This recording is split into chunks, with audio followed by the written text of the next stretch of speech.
The National Institute for Communicable Diseases, which is NICD, says the number of Listeriosis infections in South Africa has decreased since the source of the deadly outbreak was traced back to the Enterprise cold meat plant in Polokwane a month ago. According to the NICD, they have seen the number of infections drop significantly after Enterprise polony and cold meats were removed from store shelves. Almost 200 people died due to the deadly outbreak in South Africa. The NICD says they have received 37 laboratory-confirmed cases since the Minister of Health recalled all Enterprise food products from the shops. On the 4th of March, according to them, 13 of those patients confirmed eating Enterprise polony a month prior to falling ill. But joining us now to take this discussion further is Dr. Juno Thomas from the National Institute for Communicable Diseases. Dr. Thomas, good morning to you. Thank you so much for coming through. Good morning.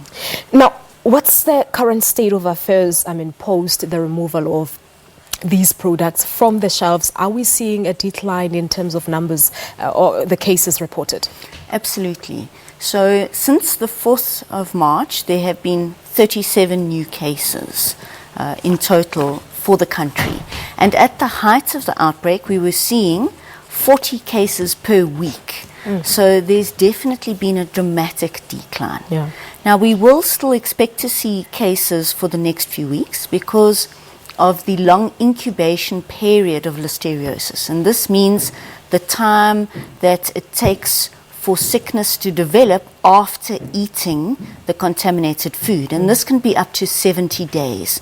So we're not out of the woods yet. Yeah. We're carefully monitoring the cases, and we're doing specialized genetic testing on all new cases to see that the outbreak strain is decreasing in the number of people falling ill. All right. And I was reading a report indicating that it looks like there's 8 more cases that were reported in the Western Cape. So yes, since the recall, there have been new cases countrywide. And because Gauteng accounts for around 60% of cases, Western Cape about 13%, and KwaZulu-Natal 7%, that distribution has remained the same.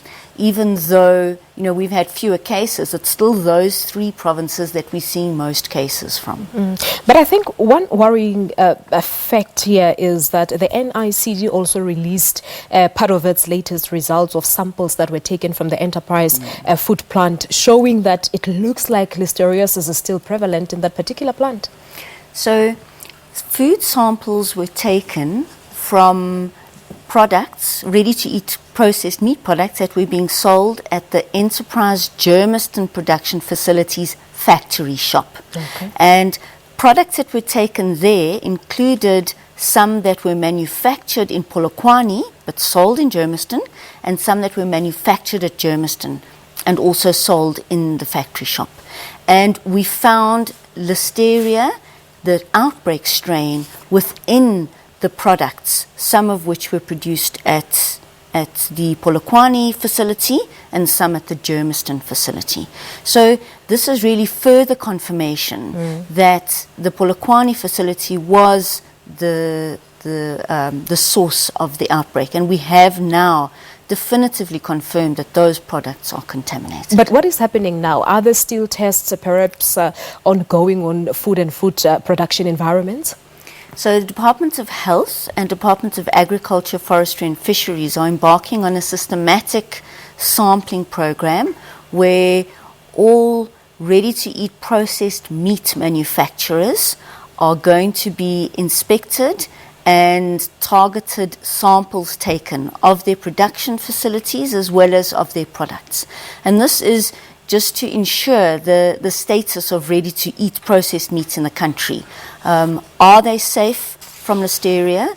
And I think it's very important not only for the food industry and for food safety in general, but also to reassure the general public.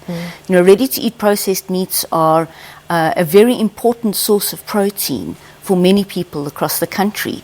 And everyone now is concerned, and you want to know that the processed meats that are being sold are safe to consume. That's true. But is there reason to panic as it is now? Or are we out of the danger zone as yet? I don't think that there's reason to panic anymore. Okay. I think that following the recall, we know that that was the source of the outbreak, those ready-to-eat processed meats from the Enterprise Polokwane facility.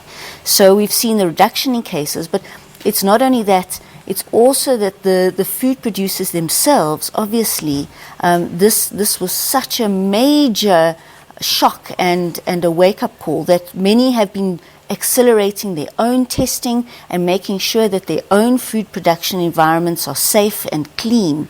So I think that there's no reason to panic at the moment. I think that there's still a lot of awareness, a lot of misinformation that's going around as well. That's true. Yeah, I wanted to talk about the awareness part of things, saying that I think it shouldn't stop. It should be continuous, isn't it? Absolutely. So I think that South Africans have been a little bit lax about food safety awareness. You know, just you can see the way people approach food safety in the home and, you know, just out in public, that we're not a very food safety aware nation. So I think it's a very good opportunity for us all to improve on personal food safety, but also for the food industry, and on a more legislative level for the government to tighten up and review on food safety exactly, regulations. Because that is what some people are saying, that it looks like there are loopholes there. But a quick one on this. It seems like there was a confusion when the Minister of Health recently denied the origins of the outbreak in Parliament after he informed the nation that it was actually traced back to the Enterprise food plant. This confusion, what caused this confusion? So the Minister of Health was in fact not present at that Parliamentary Portfolio Committee where this was discussed. I think the confusion arose from misinterpretation of the facts. So what we do know is we found the outbreak strain in patients, in the plant at Enterprise Polokwane, and in their products. And that we haven't found the outbreak strain in products from other producers. But for the RCL Foods rainbow chicken polony, we found Listeria of other strains. So it wasn't the outbreak strain, but it was still Listeria. So there was still a public health concern, which is why those products were recalled and that plant closed down, you know, to make sure that it was cleaned. But those were different strains. It was not the outbreak strain. So I think there was confusion. I think the source is definitively known, and the fact that we're seeing our cases drop dramatically is further evidence of this. It does indeed. So we know there's a lawsuit filed as it is now. Will you be party to that lawsuit in terms of assisting the patients? My role at the NICD is laboratory and scientific and epidemiology work. I think. All right. So NICD will not be party to that. Well, we are a parastatal, and there are certain sort of standard ways that people need to request information, but this is all laboratory information. It is so indeed. It's to do with patients, and it's confidential. All right, Dr. Thomas, we'll leave it at that for now. Thank you so much for coming through. Pleasure. Thank you so much to Dr. Juno Thomas from the National Institute for Communicable Diseases, NICD, of course, giving us an update on listeriosis. All right, it's